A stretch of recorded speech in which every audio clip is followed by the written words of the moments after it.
जय महाराष्ट्र मित्रांनो, welcome back to my channel once again. तर पहिल्या पार्ट मध्ये तुम्ही पाहिलंच की आपण निघालो होतो मामाच्या पोराच्या मुंडनसाठी. तुम्ही पण विचारत पडले असन का ट्रक मध्ये काऊन चालले बाय, कारण आपल्याला ज्या मंदिरात जायचं तो आहे भर जंगलात, आणि जंगलात दुसरे कोणत्याच गाड्या जात नाही. ईशान भाऊ तर रस्त्याची झुडखात गाडीनेच येत होता आणि आपण चाललो मोठ्या गाडीने.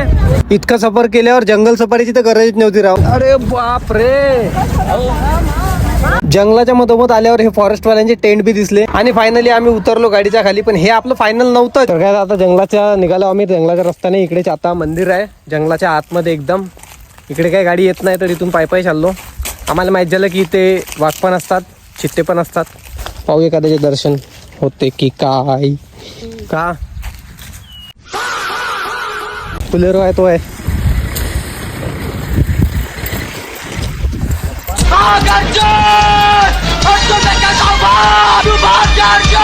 पण भागण्याचे काय आपण लवकर पोहोचणार नव्हतो. मग चढलो बाय ट्रकवर अजून. पण आपला ईशान दादा कुठं, तो आला टार्जन सारखा धावत धावत इकडे.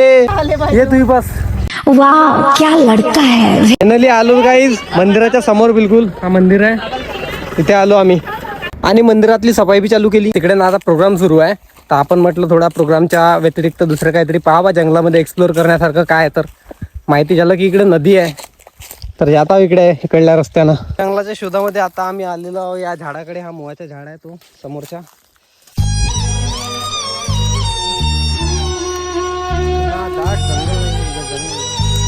वापसी आलो तो पूजा बी झालीच होती. इथे लागलाय हा किलो काटा. एक साईडला हर्षू, दुसऱ्या साईडला वेट राहीन घोडाच्या. असाच माझ्या पण बाहेर झाला होता. सॉरी गाईज, इंटरेस्टिंग पार्ट पुढच्या पार्ट मध्ये पाहायला भेटेल. या पार्ट मध्ये मावलंच नाही तर व्हिडिओला लाईक आणि मला फॉलो करायला विसरू नका. पुढच्या पार्ट मध्ये भेटू.